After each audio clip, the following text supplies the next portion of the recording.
Bueno, bienvenidos a todos. Hoy vamos a empezar con la utilización del litio en el tratamiento del trastorno bipolar. Como ustedes saben, el litio es uno de los estabilizadores del ánimo más utilizados. Es un fármaco bimodal, es decir, corresponde a la categoría de los medicamentos que mejoran una de las fases sin empeorar la otra.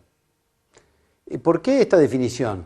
Porque durante mucho tiempo trabajamos con medicamentos que mejoraban una de las fases, empeorando la otra.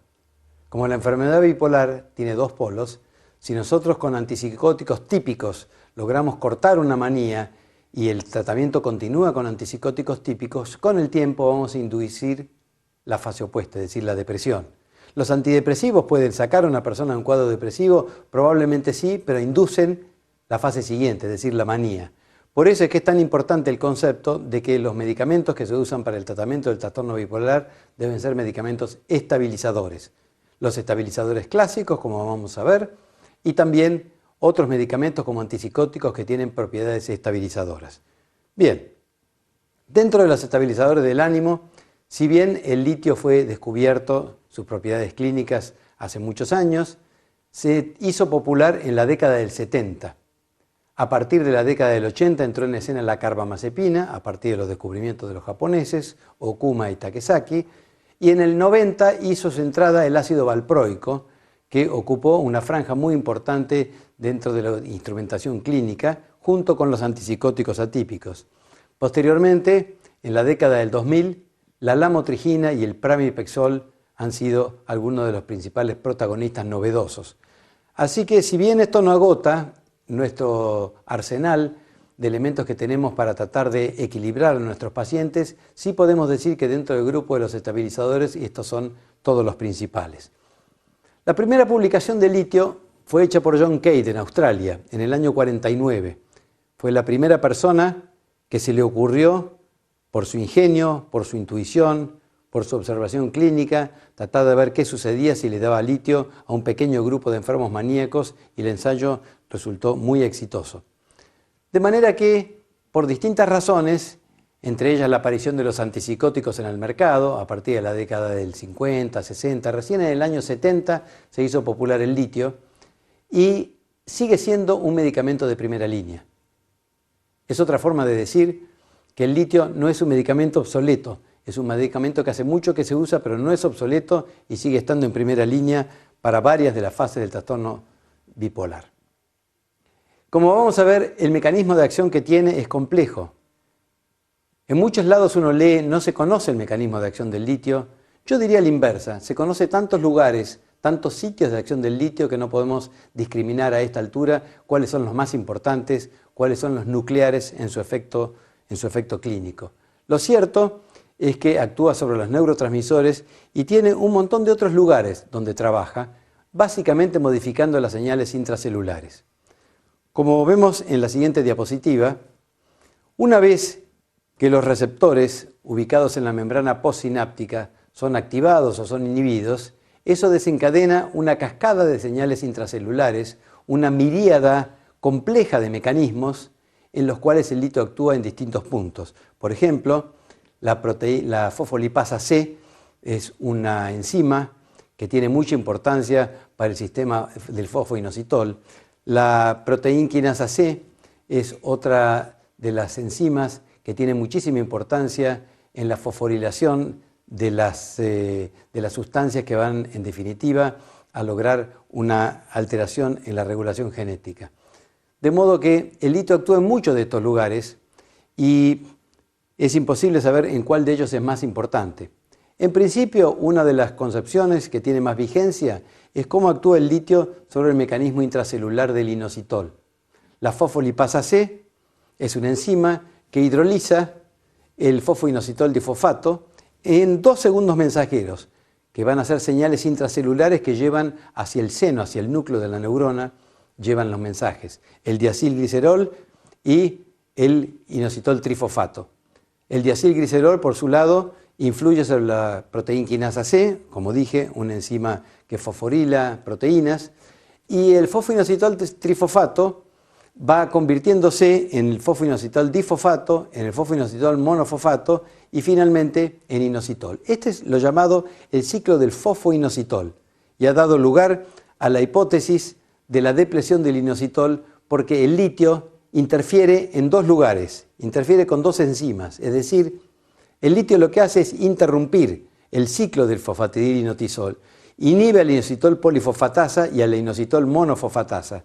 De esta manera se impide el reciclado de los fosfolípidos de membrana. De esta forma se producen modificaciones muy importantes en relación con los fosfolípidos que componen la membrana celular. El inositol, además, al producirse la depresión de inositol libre, se inhibe la proteína quinasa C, tanto en la corteza frontal como en el hipocampo, es decir, existe una inhibición. Por otro lado, también hay acción sobre la glucógeno sintasa quinasa 3-beta, que es una enzima que modifica a la activación de los genes. Estos mecanismos complejos de cadenas de señales, cascadas de señales de segundos, terceros y cuartos mensajeros, en definitiva lo que hacen es activar o inhibir ciertos genes y a su vez estos genes permiten modificar la expresión de otras enzimas, de una cantidad de sustancias, incluyendo a los receptores que actúan en la pared de la membrana postsináptica. De acuerdo, como ven, un tema complejo. Por eso es que tantas veces se dice no conocemos el mecanismo de acción del litio. Esto es lo que se sabe, que tanto el litio como el valproato lo que modifican es la glucosa sintasa quinasa 3-beta, provocando cambios en la arquitectura neuronal mediante modificaciones en la expresión génica. Muy bien, vamos a la parte un poco más clínica, farmacocinética. El litio tiene una biodisponibilidad del 100%, es decir, se absorbe totalmente, y el pico plasmático, es decir, el momento en que hace su pico la concentración plasmática máxima, oscila entre las 30 minutos y las 2 horas. Como es un ion, no se metaboliza, es decir, no tiene efecto ninguno sobre el hígado, y tiene como promedio una vida media que oscila alrededor de las 24 horas, entre las 20 y las 24 horas, aunque como vamos a ver, esto admite variaciones. Excreción. El 95% se excreta por el riñón, el resto secundariamente por saliva, sudor, materia fecal. Es muy importante saber que hay un equilibrio entre el sodio en el organismo y el litio en el organismo. Cuando disminuye la natremia, es decir, cuando hay menos sodio en el organismo, aumenta la reabsorción tubular de sodio y por lo tanto también aumenta la reabsorción tubular de litio y hay riesgo de intoxicación. Recordemos que el litio no es un medicamento peligroso, pero sí es un medicamento que tiene un índice terapéutico bajo, es decir, tenemos que monitorearlo con un cuidado que no solemos ejercer con otros medicamentos. Porque, ¿en qué circunstancias puede ser que el organismo esté carenciado de sodio? Bueno, la pérdida de sodio puede darse cuando un paciente tiene diarreas, pierde sales, cuando tiene vómitos, cuando tiene fiebre alta, cuando tiene sudoración profusa. Cuando su clínico le dijo, está un poco hipertenso, quiero que empiece a comer sin sal. Y sobre todo, cuando le dan diuréticos.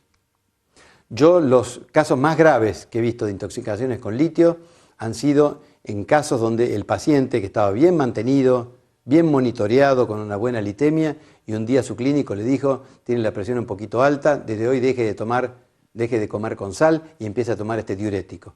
Y el paciente se intoxicó. Esto es muy importante saberlo porque muchas veces los clínicos no están al tanto de esto. El litio no es un medicamento de uso tan diseminado, por lo tanto es fundamental la psicoeducación, que el paciente sepa que no puede tomar diuréticos así como así. La intoxicación naturalmente tiene sus grados.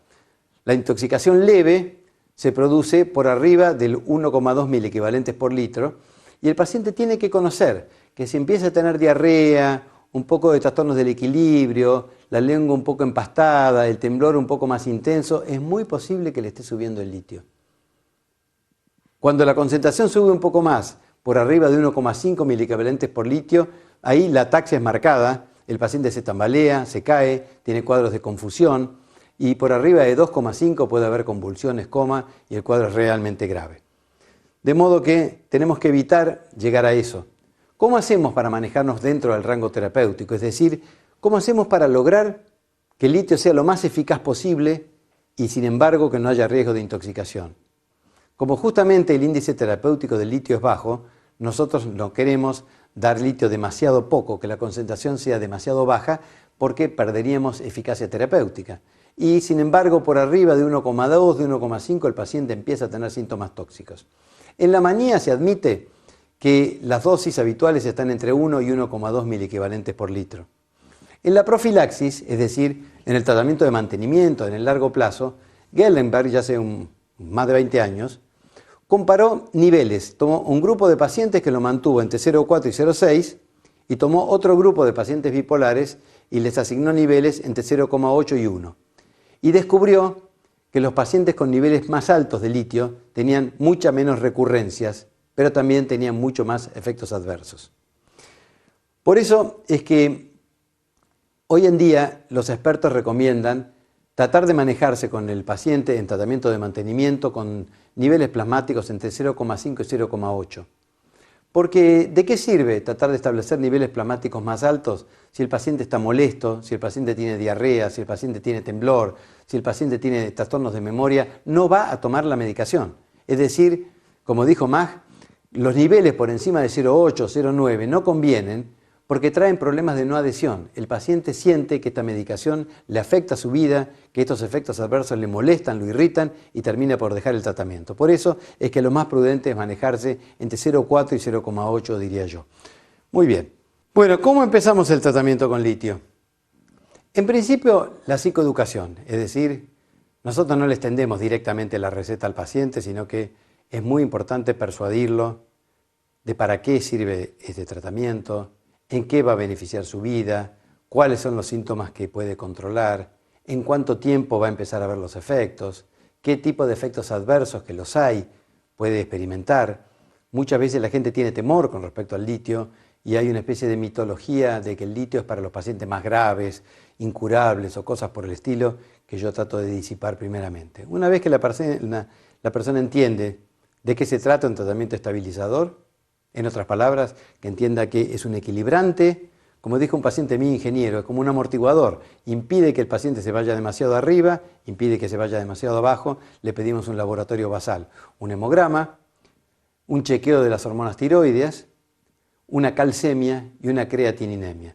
Las razones para esto son obvias. Necesitamos conocer cómo están las hormonas tiroideas porque en el largo plazo es posible que alrededor de un 15% de los pacientes desarrollen hipotiroidismo. Entonces necesitamos saber la funcionalidad tiroidea antes de empezar con el tratamiento. La creatinina lo mismo. Muy raramente puede afectarse en los niveles de creatinina y necesitamos saber el nivel basal.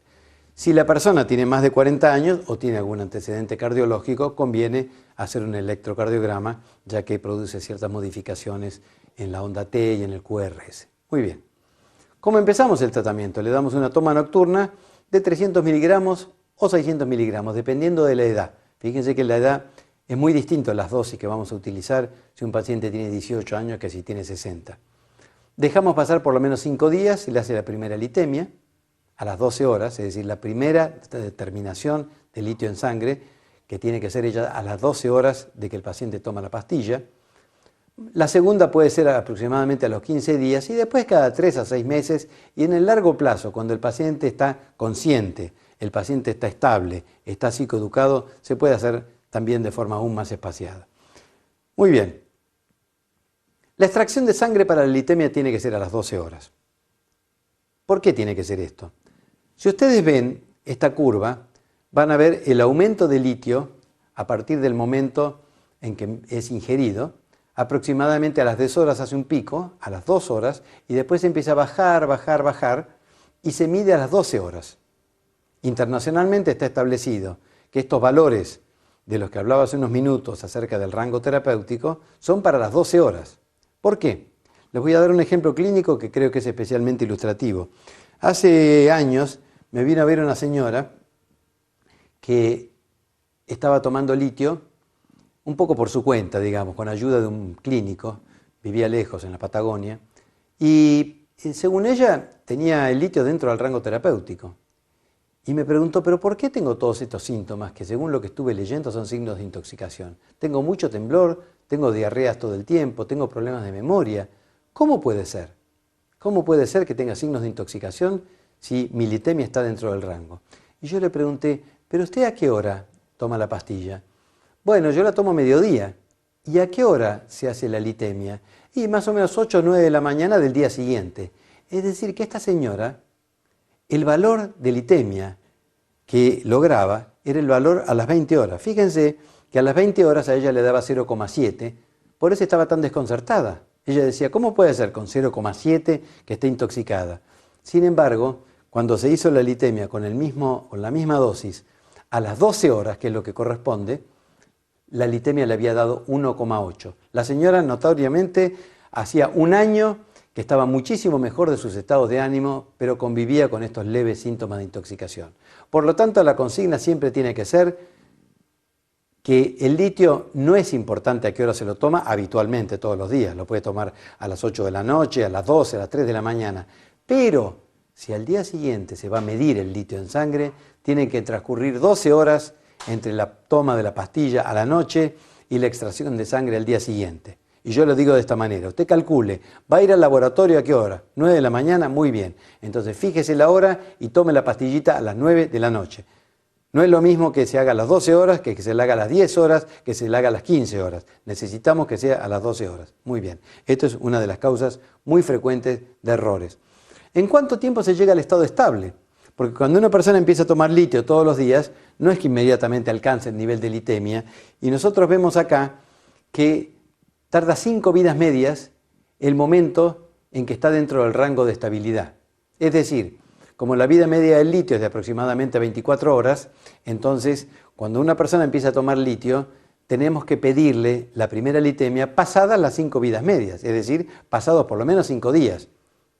Empieza a tomar el litio hoy, bueno, a partir de los 5 días, puede ser a los 6, a los 7 días, cuando ya alcanzó la meseta, ese estado estable, entonces ahí ya se puede pedir la litemia siempre a las 12 horas. El litio tiene predictores negativos, es decir, tenemos tantos años de conocimientos y de experiencia acumulados con litio que se sabe cuáles son los cuadros que responden peor al litio, que entre paréntesis muchos de ellos también responden peor a otros estabilizadores del ánimo. Algunas de ellos son la manía mixta, los cuadros mixtos son notoriamente difíciles de tratar, los cicladores rápidos, es decir, los que tienen 4 o más episodios de la enfermedad por año, cuando hay síntomas psicóticos, cuando la historia familiar es negativa, es decir, cuando no hay otros bipolares en la familia. La secuencia, el litio anda mejor cuando el paciente tiene una secuencia manía, posteriormente depresión, posteriormente intervalo. Esto fue descrito hace muchos años por Cucópulos. Si la secuencia es a la inversa, que primero tiene depresión, posteriormente le viene la manía y después el intervalo, la verdad que en términos de probabilidad es menos probable que el litio tenga plena eficacia. El mayor número de episodios previos, una persona que ha tenido muchos episodios, muchas crisis previamente, de alguna manera se empieza a ir haciendo resistente al litio. Y finalmente la comorbilidad con adicciones. Cuando la persona, además de tener la inestabilidad anímica de la enfermedad bipolar, tiene adicciones como alcohol, pero particularmente cocaína, la cocaína lo que hace es como una mímica de la enfermedad bipolar, con sus exaltaciones, sus euforias y sus depresiones posteriores. En este estudio de Swan del año 99, yo quisiera simplemente destacar, porque la gráfica no es sumamente clara, pero si ustedes se fijan con cuidado, ustedes van a ver que la línea verde de abajo de todo es la de placebo. La línea roja del medio es la de litio. La línea azul de arriba es la del divalproato. Y lo que van a observar es que el litio y el divalproato tienen una eficacia equivalente dependiendo de cuántos episodios ha tenido la persona antes de empezar el tratamiento. Y se van a fijar, si siguen la línea roja, que a medida que la persona tiene en su haber, tiene en su pasado más episodios, cuando pasa a tener 8 episodios, 9 episodios, el litio baja su eficacia, mientras que el divalproato lo sigue aumentando.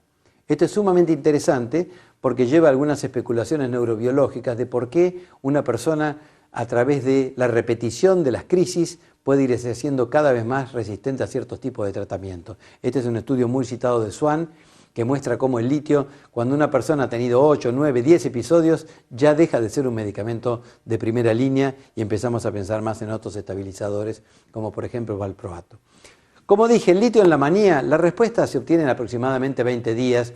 Por eso es que el litio, si bien sigue siendo un medicamento de primera línea, con mucha frecuencia se recomienda asociarlo con un antipsicótico. porque la manía es un cuadro grave, es un cuadro de excitación peligroso para el paciente, peligroso para los demás, que hay que internarlo, y no podemos estar 20 días esperando a que el paciente se calme. Por eso es que con mucha frecuencia el litio se asocia a antipsicóticos atípicos o también antipsicóticos típicos para lograr el control de la conducta, para lograr el control de la agitación y que el paciente descanse y duerma lo antes posible. Muy bien. Los efectos adversos del litio. Hay una miríada de efectos adversos. Vamos a ver primero los tempranos. Esto es relativamente frecuente al iniciar el tratamiento, que haya náuseas, que haya diarreas. Por eso es que conviene empezar el tratamiento con dosis muy bajitas e ir esperando que se genere tolerancia. Por otro lado, también hay efectos neuromusculares. A veces el paciente se queja de temblor, a veces de algunas sacudidas musculares que llamamos mioclonías, de debilidad, cansancio, a veces se quejan de edemas, esto es más raro, a veces se quejan de edemas, de tener los tobillos hinchados, pero en general son efectos adversos que en la mayoría de las veces simplemente va pasando con el correr del tiempo y después del primer mes, segundo mes, tienden a desaparecer muchos de ellos. Hay otros, como vamos a ver, que pueden persistir. Entre los efectos adversos tardíos, es decir, que aparecen más tarde o se mantienen más tiempo, algunos pueden ser los cardiovasculares, por eso es que hay que tener cuidado en los pacientes que son cardiópatas, y después los cognitivos y psicológicos. La gente se queja de tener dificultades de memoria. Yo tengo una paciente que finalmente tuve que suspender el litio porque decía, yo empiezo a leer el diario y cuando voy por la mitad del artículo ya me olvidé la parte de arriba. Y hubo que suspender el litio y reemplazarlo por otros medicamentos. Esta es la primera causa de no adhesión. La gente tiene la sensación de que no tiene la capacidad de retención, que la memoria se les afecta. También efectos dermatológicos. Es bastante frecuente que la piel se le ponga más áspera o más grasosa. El acné, una exacerbación del acné, y particularmente hay que tener mucho cuidado con la psoriasis porque hay veces donde realmente se produce un llamativo empeoramiento de la psoriasis. Como dije antes, dentro de los efectos endocrinos y metabólicos, en el caso de las hormonas tiroideas, el litio bloquea en un 10 al 15% aproximadamente, se bloquea la liberación de hormonas tiroideas y simplemente lo que hay que hacer es suplementar con hormonas tiroideas. O sea, hay miles de personas, sobre todo mujeres, que en el tratamiento a largo plazo con litio tenemos que compensar este bloqueo de las hormonas tiroideas simplemente agregando un poquitito de hormona tiroidea. Esto no es un impedimento para continuar con el tratamiento. El hiperparatiroidismo es bastante raro. El aumento de peso, por el contrario, es la segunda causa de no adhesión. Hay que tener mucho cuidado con eso, porque cuando una persona empieza a engordar, debería instaurarse una serie de hábitos más saludables, de tratar de cuidar la alimentación, referir a la persona a una nutricionista, tratar de que haga ejercicio regularmente. De lo contrario, el tratamiento va a tener que ser interrumpido. Esto no es igual en todas las personas, pero en algunas personas el aumento de peso es bastante importante. Ni hablar cuando se asocia con otros medicamentos que también producen aumento de peso. Litio más valproato, litio más olanzapina. O sea, hay que tener mucho cuidado con eso. Particularmente cuidar las bebidas azucaradas, porque como es muy frecuente que el litio produzca un aumento de sed, es decir, que haya polidipsia y poliuria, la gente tiende a tomar más líquido. Entonces, si lo que toma es agua mineral, no tiene demasiada importancia, pero si lo que toma es Coca-Cola todo el tiempo, las bebidas azucaradas pueden llevar rápidamente a un aumento de peso que se haga incontrolable. Cuando hay efectos adversos tardíos en el sistema nervioso, debemos tener nosotros y el paciente en mente que es muy posible que sea una intoxicación. Entonces, los síntomas más leves son temblor y cansancio en el sistema nervioso. Se suelen acompañar de diarrea, como ya dije. Cuando los síntomas son más importantes, hay fasciculaciones, sacudidas musculares, temblor grueso, ataxia, la persona se puede tambalear y caer, y la disartria, la lengua empastada, como la lengua de borracho, también llamada la lengua bola. Y hay también casos de extrapiramidalismo. Distintos tipos de extrapiramidalismos han sucedido y quedado como secuelas, inclusive después de resuelto el episodio de intoxicación. Los efectos renales. Es muy frecuente que haya poliuria y polidipsia, es decir, que el paciente orine más y que por lo tanto requiera también tomar más líquido. Lo que sucede es que cuando esto se acentúa y llega a ser una diabetes insípida nefrogénica, es decir, que el paciente toma 3 litros de agua por día, ya el problema es no solamente tener un baño cerca, sino que puede empezar a interferir con el sueño. Cuando una persona se despierta 4 o 5 veces para orinar a la noche, ya se le complica el sueño y hay que pensar en otras alternativas de descenso de peso, por ejemplo, o de cambiar la medicación o asociarla. También hay casos muy raros de nefritis intersticial y síndrome nefrótico. Prácticamente no existen casos de insuficiencia renal atribuibles al litio. Con todo, parte de la rutina, como dije al principio, es hacer un seguimiento de la creatininemia. Es decir, hay que pedir la creatininemia por lo menos una vez al año, y en los raros casos en que va aumentando la creatinina gradualmente hay que referirlo a un nefrólogo, porque muchas veces son enfermedades concomitantes. No es que el litio necesariamente lo produzca, pero hay que vigilar el funcionamiento renal en todo paciente que está tomando litio. Efectos hematológicos. Hay raros casos de anemia plástica y agranulocitosis, y en general no hay problemas importantes en relación con la parte hematológica. Los errores más frecuentes que yo he visto en el tratamiento con litio son pedir litemia basal. No hay que pedir litemia basal, porque esto no es como cuando uno mide el hierro, o mide el calcio, o mide el sodio. El litio en el organismo está en cantidades insignificantes y nadie sabe cuál es el valor fisiológico que tiene. O sea, si uno pide una litemia basal, o le va a dar 0, o prácticamente 0, o si el laboratorio es muy malo, a lo mejor le da algún nivel de litio, pero pedir litemia basal no tiene ningún sentido. La litemia se pide para monitorear un tratamiento, no para ver cómo está el litio del organismo. La litemia se pide de la misma manera que un neurólogo, por ejemplo, pide regularmente el nivel plasmático de sus anticonvulsivos para monitorear el tratamiento. Como dije, los problemas de intoxicación pueden ser graves, pero la forma principal de prevenirlos es educar al paciente y a la familia. Que el paciente sepa que si hay una acentuación del temblor, si hay ataxia, si hay diarreas, entonces consultar. La mejor prevención es que el paciente esté enterado tempranamente de los primeros signos de intoxicación. También hay que monitorear siempre la creatinina, las hormonas tiroides, y a lo mejor a alguien le llama la atención no guiarse demasiado por las litemias. No guiarse demasiado por las litemias. Hay veces que los propios pacientes vienen con la litemia como si fuera la palabra santa escrita, ¿no? A lo mejor muy preocupados porque las litemias siempre le habían dado 0,8 y esta vez le dio 0,72. Las litemias son variables. Y finalmente desconocer que la litemia debe ser a las 12 horas. Si la litemia en vez de hacerla a las 12 horas, la hacemos a las 8 horas o a las 15 horas, va a dar cualquier cosa. Eso no tiene valor. Muy bien, con respecto al embarazo, una pregunta muy frecuente. El temor principal que uno puede tener con respecto al embarazo es la teratogenia, particularmente un problema que se llama la anomalía de Epstein, que consiste en una hipoplasia del ventrículo derecho y un problema con la válvula tricúspide. No es muy frecuente que esto suceda, solamente 1 cada 2000, pero lo cierto es que esto ocurre 10 veces más que en la población general, 10 veces más que en las madres que no han tomado litio. La solución para esto es en la etapa donde la teratogenia es posible, es decir, durante el primer trimestre del embarazo, suspender el litio. Es decir, lo que yo hago es, a partir de la primera falta, cuando aparece la falta de la primera menstruación, ahí se suspende el litio durante 90 días y a los 90 días se lo vuelve a instaurar.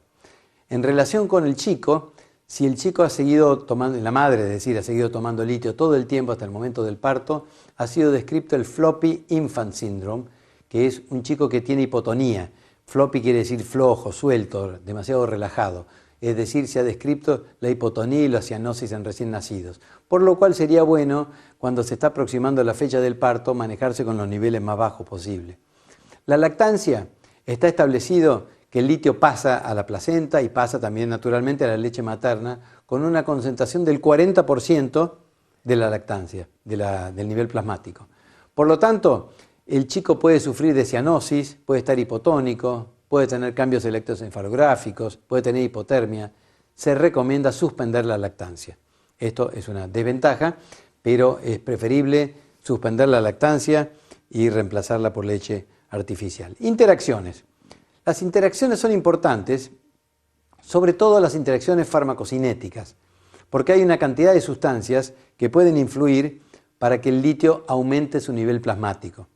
Como dije, particularmente los diuréticos. Cuando inadvertidamente el clínico le da un diurético a un paciente y le dice que coma sin sal, es muy probable que ese paciente se intoxique con litio. Los antiinflamatorios no esteroides, todos los antiinflamatorios, con la única excepción de la aspirina, pueden aumentar el nivel plasmático. Esto no quiere decir que si una persona tiene un esguince de rodilla y toma ibuprofeno durante 2 días se va a intoxicar. Pero si tiene una enfermedad reumática y durante meses tiene que tomar un antiinflamatorio, es muy posible que tenga signos de intoxicación. Antibióticos como las tetraciclinas, el metronidazol, algunos medicamentos antihipertensivos como los inhibidores de la enzima convertidora. Es decir, no son muchos, pero hay que tener en cuenta en un paciente mantenido con litio, como he dicho, que el índice terapéutico es bajo y que puede ser alterado y rápidamente alcanzar la concentración tóxica mínima simplemente por el agregado de algún medicamento que no le agregamos nosotros, sino que se lo agregó su clínico o su cardiólogo. A veces la intoxicación deja secuelas. Por eso es tan importante tener cuidado con estas secuelas neurotóxicas. Permanecen déficit de memoria reciente, muchas veces permanece el paciente con ataxia a largo plazo e incluso movimientos anormales. Es decir, hay que tener sumo cuidado para evitar llegar a la intoxicación. Pero existen variaciones en niveles plasmáticos, por eso yo dije hace un rato que no hay que creerle tanto a la litemia. La litemia es una referencia, pero el manejo del tratamiento con litio debe ser clínico. ¿Por qué? Porque la vida media del litio, si bien como promedio está alrededor de las 24 horas, es una vida media que oscila mucho dependiendo de los organismos y sobre todo de la edad de los pacientes. La vida media oscila entre las 10 horas y las 50 horas. Entonces puede suceder que una persona cuyo organismo tiene una vida media muy corta del litio, es decir, que se excreta muy rápidamente, a lo mejor el litio le sube y le baja tan rápidamente que tiene una litemia baja a las 12 horas y sin embargo tiene signos de intoxicación. Es decir, ese pico puede hacer que tenga signos de intoxicación como diarreas, temblores, malestar, mareos, y sin embargo uno mide la litemia correctamente a las 12 horas y está dentro del rango. ¿Qué pasó? Bueno, en algunos casos puede suceder que simplemente la litemia no esté reflejando la realidad de lo que sucede.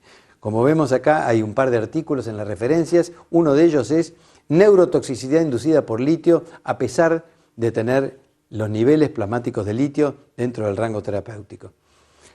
También es cierto que la tasa entre la dosis y el nivel plasmático es más alta durante la manía que cuando la persona está deprimida o está eutímica. Es decir, a los maníacos nosotros les damos más dosis y sin embargo no les aumenta tanto el nivel plasmático. Por eso es que Goodwin y Jamieson en el año 2007 lo que postularon es que probablemente por mecanismos desconocidos, pero que quizás involucren cambios en el nivel de aldosterona, durante la manía se excreta más litio. Ellos decían, ¿por qué damos dosis más altas y sin embargo no aumenta la litemia? Debe ser que se excreta más litio, dijeron. Por eso es que al pasar del tratamiento agudo de la manía, cuando el paciente empieza a estar más tranquilo, a la etapa de continuación, conviene reducir el nivel plasmático para evitar que se intoxique. Sin embargo, utilizando una tecnología que se llama resonancia nuclear magnética espectroscópica o espectroscopía de resonancia nuclear magnética, se descubre también que hay distintas tasas de concentración entre el cerebro y el plasma. Es decir, el hecho de que dos personas tengan el mismo nivel plasmático, es decir, en sangre, no quiere decir que tengan el mismo nivel en el cerebro, que es lo que verdaderamente nos interesa. Sachs ya en el año 95 mostró que existían importantes variaciones interindividuales, es decir, entre distintos pacientes. Existe un rango considerable de variación en el nivel de litio en el cerebro en pacientes que tienen niveles plasmáticos que son similares. Se encontró una variación interindividual de más del doble. Es decir, para decirlo en otras palabras, yo puedo tener dos pacientes con la misma litemia a las 12 horas de 0,7 y sin embargo uno tiene el doble de concentración de litio en el cerebro. Por eso es que tenemos que observar la clínica más que la litemia. Suárez encontró que hay una correlación, hay una cierta correlación moderada entre el nivel plasmático y el nivel cerebral. La tasa está entre el 0,40 o el 0,80. Quiere decir que si una persona tiene 1 miliequivalente por litro plasmático, bueno, el cerebro va a tener la mitad, va a tener 0,40, va a tener 0,70, pero hay variaciones muy importantes. Cato estudió la concentración cerebral de litio en maníacos y eutímicos y encontró que los maníacos tenían nivel de litio más alto en el cerebro, aunque tuvieran el mismo nivel plasmático. ¿Recuerdan que Goodwin y Jamieson habían dicho que en la manía seguramente se excretaba más litio? Bueno, Cato dijo, no es que se excrete más litio, lo que pasa es que entra más litio dentro del cerebro. Entonces, dos personas con manía pueden tener el mismo nivel plasmático, le medimos a las 12 horas la concentración plasmática y es equivalente, y sin embargo, uno tiene mucho más litio en el cerebro que el otro. Por eso Kato concluyó que el litio entra más rápidamente al cerebro en las neuronas que están excitadas. Y también encontró una correlación entre la mejoría de los síntomas maníacos y el nivel cerebral de litio. Claro, aquellos pacientes que les entraba más litio al cerebro mejoraban más de la manía. Y curiosamente no encontró correlación ni con el nivel plasmático, o sea que el nivel plasmático no es muy bueno para seguir esto, ni con las dosis administradas. Por eso es que hay gente esperanzada en que la resonancia nuclear magnética espectroscópica en el futuro nos dé un instrumento mucho más cercano, mucho más próximo, mucho más fidedigno para medir directamente el nivel de litio dentro del cerebro y no tener que manejarnos con la litemia. Kato también investigó la relación entre la concentración cerebral y los efectos adversos y tomó también dos grupos con niveles plasmáticos similares. Y aquellos pacientes que tenían temblor de manos tenían concentraciones cerebrales más altas que aquellos que no tenían este efecto adverso. Es decir, de nuevo, la litemia es un punto de referencia, pero hay cosas que suceden que ignoramos mientras no se pueda medir adecuadamente la concentración de litio dentro del cerebro. Bueno, resumiendo, la correlación entre los niveles plasmáticos y los niveles cerebrales es modesta y hay importantes variaciones. Como vimos, depende del estado clínico. En el caso de los maníacos, por ejemplo, hay variaciones entre individuos, hay variaciones dentro del mismo individuo, inclusive hay estudios en ratas que han demostrado que dependiendo de la duración del tratamiento, también es distinta la concentración plasmática en relación con la concentración cerebral. Por eso es que, además de estas variaciones mencionadas, yo he encontrado muchas veces que hay variaciones muy grandes en distintos laboratorios. Muchas veces me ha sucedido. Una vez, una anécdota, hace años, un paciente me llama y me dice, uy doctor, qué suerte que lo encuentro, porque no me dejan salir del laboratorio. ¿Por qué no lo dejan salir? Y porque me encuentran 2,5 miliequivalentes. Y le pregunté, ¿pero usted tiene mareos? ¿Usted tiene diarreas? ¿Usted tiene temblores?